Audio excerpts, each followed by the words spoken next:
Hello and welcome to Security Scan. I am Uday Bhaskar.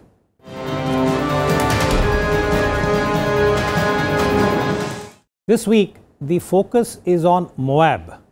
This is a rather awkward acronym for the mother of all bombs. It was dropped on Afghanistan last week, and we'll also try and see what lies ahead. On April 13th, US President Donald Trump surprised his critics and admirers yet again.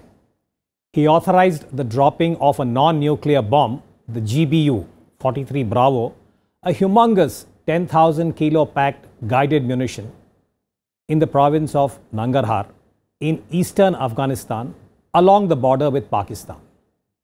The target ostensibly was a network of tunnels being used by the Afghan faction of the Islamic State or the Daesh.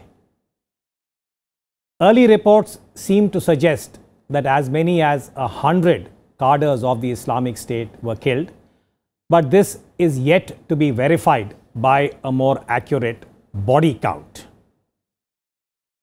This US military action was carried out in consultation with the Afghan government, and Kabul has indicated that perhaps the death toll is indeed 100 plus. But as I said, this figure is yet to be confirmed by a more accurate investigation.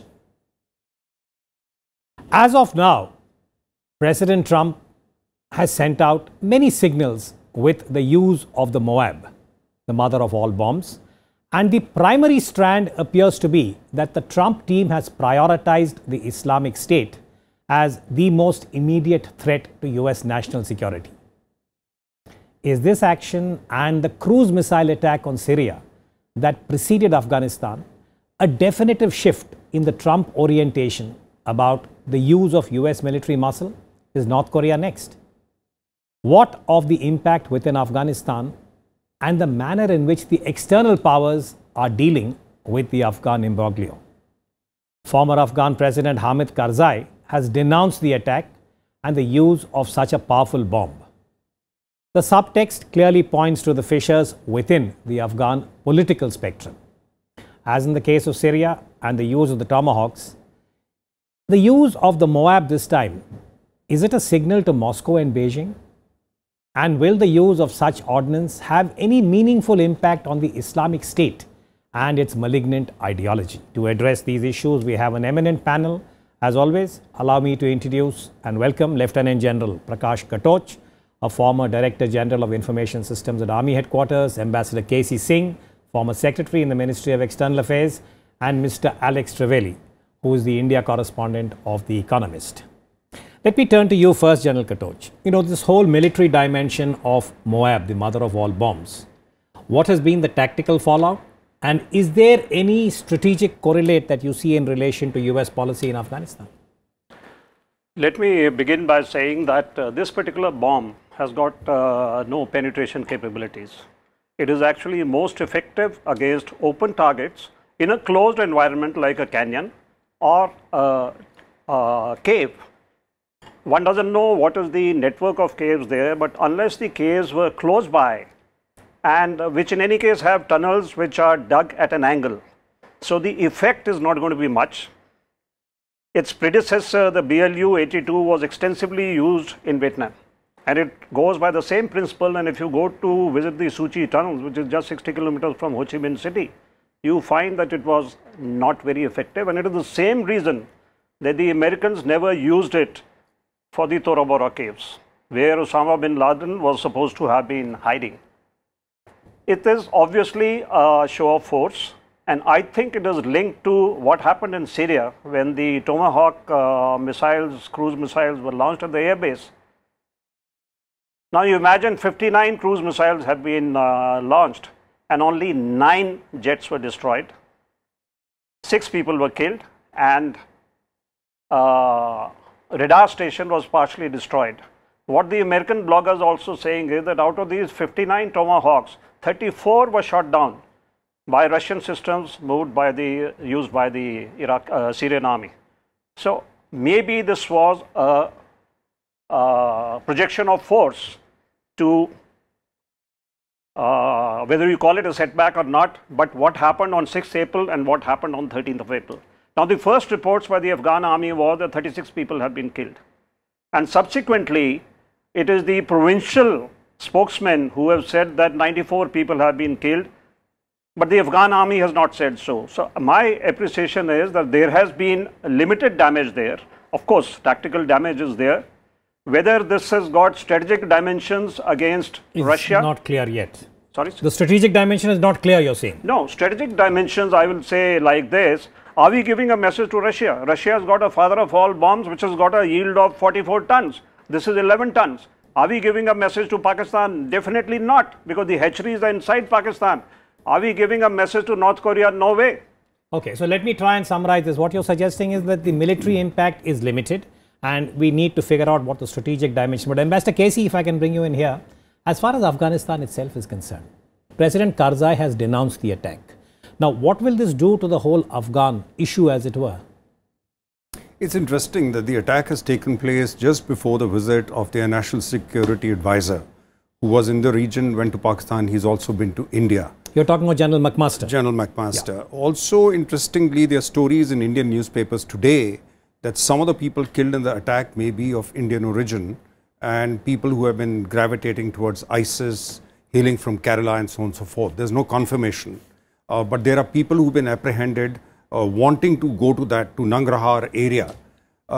Again, interestingly, it is Pakistan which has been selling this story that is ISIS which has resurrected itself or planted itself in Afghanistan. But the people in that are really supposed to be breakaway faction of the Taliban Pakistan, the faction of the Taliban that has been troubling Pakistan. And therefore, is this a way for Pakistan to also get rid of its enemies, win over Russia, get the Americans to go after a target which they are interested in, rather than really going after the ISIS or going after the Taliban, because Taliban in any case they want to protect. So it's a complex story. Looks like this may have been done in consultation with the Pakistanis. That's why McMaster, before going to Islamabad and talking to the military there and whatever they want to extract from them, there's something they brought on the table before that. But in terms of, as General Katoch said, it's had limited impact there. Although it is true that Afghan National Forces and the Americans were conducting an operation in that area and they had come across very stiff resistance. So maybe the aim was really to soften up the people, create a psychological impact and therefore not have loss of life, because I think an American officer, American soldier died in that area prior to that. Mr. Travelli, what about the interpretation of President Donald Trump and his, one school believes it is flip-flop. The other, which is more supportive of him, talks about the decisive Donald Trump. But Syria and Afghanistan, how do you read this? Consistency, flip-flop? Consistency or flip-flop. I think that it might be consistently, to use his word, braggadocious. And to amplify what General Katoch said, it seems clear that whatever the military impact, not so much you've implied, whatever that may be, the political or propagandistic impact of the dropping of the MOAB must have been the greatest. And there are a number of indications to establish that the MOAB is really made for a show. The last time that it captured headlines around the world was in 2003. It was in mid-March, right before the American invasion of Iraq. The name even of this ordinance, I'm not sure exactly how it was chosen. It's an acronym for Massive Ordnance Air Blast, but it seems to be chosen with some biblical resonance also. MOAB being the site of some awful biblical battles, and this is well known among a certain American constituency that was of interest to President Bush and also to President Trump. Now, that bomb that was detonated on a testing ground in Florida in 2003 never found military justification to use in Iraq later that year. But the name has lived on. Here, Donald Trump has found a reason to use it almost exactly a week after that Tomahawk strike on Syria, again with questionable and limited military value. But the real objective, I think, was shown by the Vice President, Mike Pence, visiting South Korea this week, when he referred almost casually to what President Trump has shown us in Syria, he says, presumably that airfield, in Afghanistan, presumably this MOAB. And he's making reference to North Korea, which we really expect at this point to be the main event for for this Trump administration's foreign policy tussling in months to come. It looks consonant with candidate Trump's promise to ISIS, but it doesn't seem to be impressing anyone else very much. If it's fireworks, I doubt that the North Koreans, of all people, will be fooled into thinking it's anything more. Prakash, would you go along with this interpretation to say that the United States was using Afghanistan as the theater to send out a far more complex signal to Moscow? So I'll put it North this Korea, way, that last year the director FBI gave a public statement that if we go all out against the ISIS in Iraq and Syria, the numbers are actually going to go up. So it's a question of now, and he also said that hundreds of these people will get back to Europe and some of them will get back to the US. So maybe Pakistan is orchestrating these to come into Afghanistan and Pakistan and maybe South Asia. So I don't know what sort of a signal is being given. If Pakistan is the one who got them together, which Ambassador K.C. Singh has said, and which the US intelligence has said that these are the disgruntled elements of Taliban, Pakistan Taliban and Afghan Taliban who have coalesced together, and they've actually been organized in the area of Peshawar and shoved into Nangarhar. So if Pakistan is to be given a signal, why is the Trump administration increasing the money to these people? And why, you see, right from when President Bush launched the global war on terrorism, the Afghans are saying that the hatcheries are inside Pakistan and you are doing just peripheral actions against them. So I don't know whether what sort of a signal is being given. In fact, this ISIS appears to be that it's going to get driven into South Asia. So it's really, Casey, would it be fair to say then that in terms of US policy, because I noticed a very intriguing reference in General McMaster's visit where from the Pakistani Foreign Office, they did put out a statement saying that the US is concerned about the support to groups and a very quick mention of the Haqqani but nothing else. So the Karzai observation, denouncing this and saying that the Afghan government has let the people down. What do you make of this? Look, Karzai is playing the typical game. He is the counterpoint to the government. He's located in Kabul. He's trying to tap all the anger which is there against whatever collaboration is seen between the government and Western forces. And therefore, as far as the average Afghan is concerned, Karzai is playing that card. He's being the wailing wall of Afghanistan at the moment. But that is simply to create for himself a political role which is not available in the current context. Maybe he wants to have a role in a future dispensation in Afghanistan, but he is keeping himself relevant and alive. And therefore the statement, because that statement the average Afghan will empathize with. Because something of that size used against a limited population in that area would be taken amiss by the average Afghan. Can I ask you to extend this a little further? President Trump has repeatedly spoken about the Islamic State and saying that this is the primary target as far as the use of this particular ordinance was concerned. Where do you see the Islamic State in terms of the challenge it poses to the whole region? Because from West Asia all the way to Bangladesh and beyond. Look, it's a serious mistake to break up international jihad into groups and then say we'll go after one group.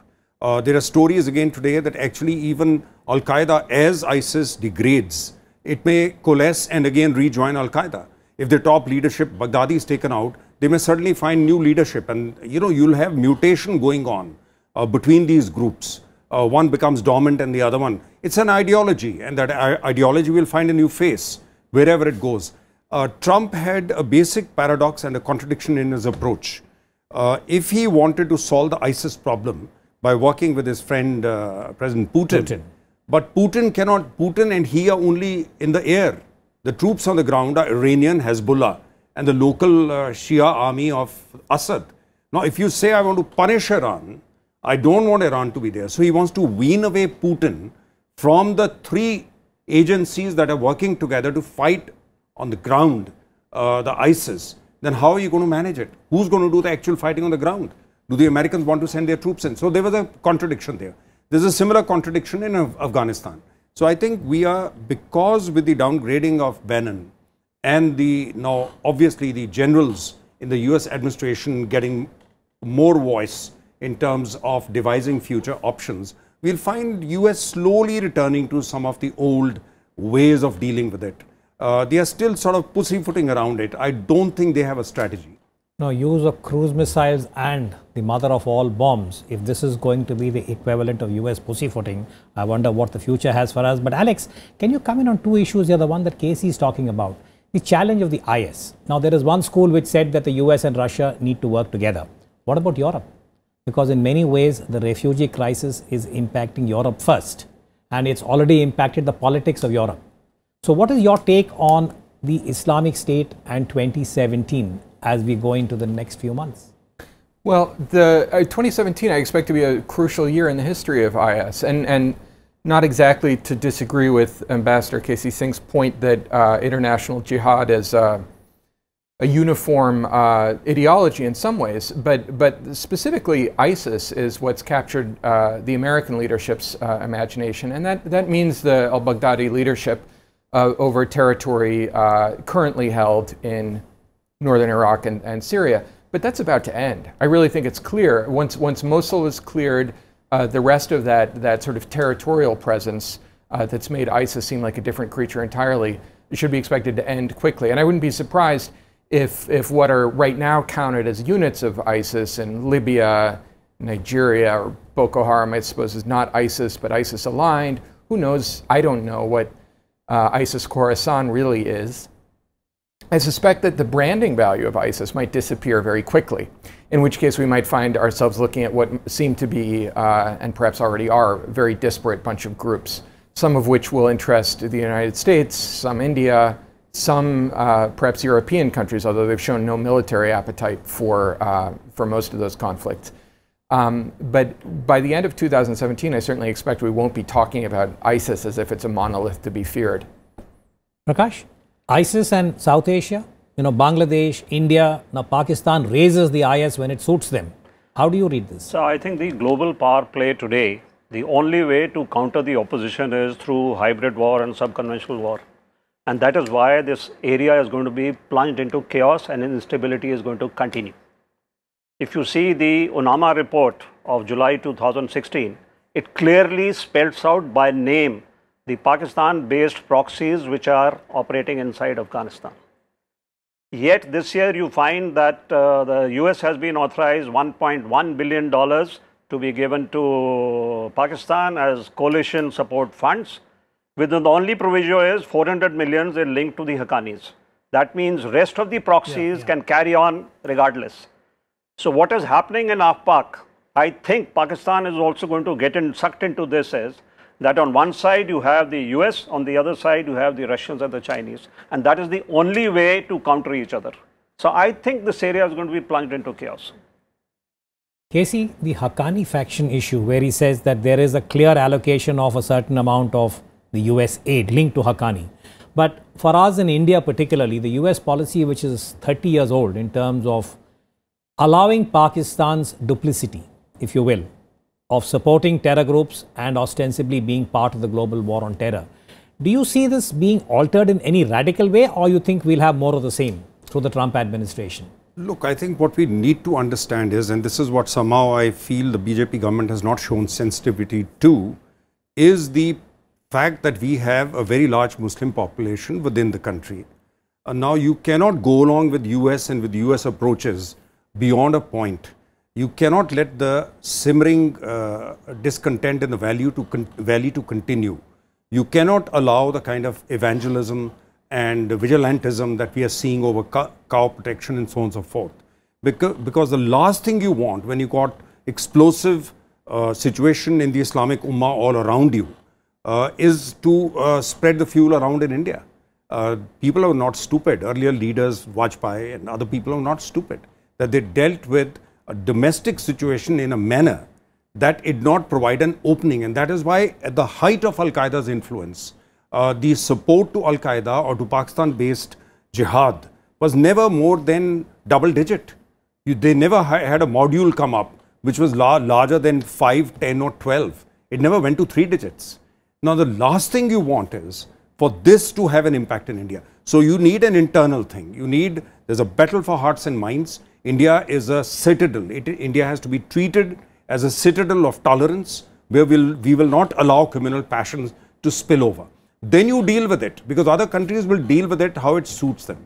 I don't think Pakistan will do everything US wants. They will play the game as they want. At the moment, we find they are using China, Russia, Americans, using this fiction of ISIS coming here to focus their attention onto the groups that they are interested in decimating. And this game will go on. This is a very old Pakistani game, and we have to understand it. This is not going to. But we must seal ourselves from these influences and then see to what extent we can work with, say, government in Kabul, other allies in Bangladesh, countries like that. They should not become destabilized, because if your periphery gets destabilized and you are spilling the fuel in India, then God save the country. Alex, can I ask you to pick up this one reference that Casey made to China? Meaning that whether it is in Afghanistan or Pakistan, China's influence definitely with Pakistan is of a much higher order.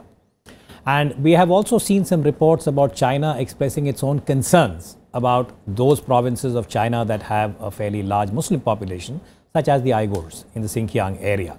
Now, what role do you think that China is either likely to play? Would it be positive in terms of the larger collective good? Or do you think that they will fall back upon this binary, linking it up with issues like OBOR and the need for support to Pakistan? I mean, how would you, it's just conjecture. I see exactly the connection, and it actually brings us back to North Korea. And in a sense, it's not terribly hopeful, because what China's tolerance, limited tolerance for North Korean malfeasance seems to indicate is that it's much, much more tolerant of behavior that makes other powers in the region very, very frightened than anyone would hope. China it's certainly extremely influential in Pakistan, more than any other country, I think we can say.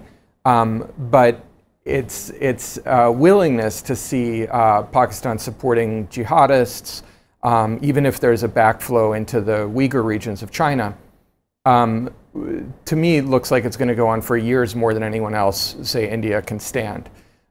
Certainly American, Japanese, Korean, other forms of pressure on the eastern side of China have not been able to show them a way to rein in the North Koreans. So this is going to be a long haul, because at the end of the day, the US-led global war on terror, or the GWOT, began in the aftermath of 9/11, the enormity of September 11, 2001, when the Twin Towers collapsed in New York City. In a matter of weeks, the US military machine moved swiftly against the Afghan Taliban in October of that year. Almost 16 years down the road, a road where many precious lives have been lost on all sides and considerable treasure has been expended, there is little to suggest that this colossal military and human investment has led to the desired political objective in a definitive manner. The Taliban are still a force to reckon with in the Afghan calculus, and the role of the external powers remains contested within Afghanistan. At this stage, it is not evident as to what US political objective will be advanced with the use of the mother of all bombs, when Pakistan remains inflexible in its support to certain groups such as the Haqqani network, and the recent visit of the US National Security Advisor, General McMaster, has not provided much clarity, as our discussion suggested, about how the Trump team will deal with this old chestnut, the Pakistani army's duplicity to run with the hare and hunt with the hound. The Islamic State is seeking to expand its footprint outside of West Asia, and the southern Asian swathe from Afghanistan, Pakistan to Bangladesh is a demography that is a potential catchment area.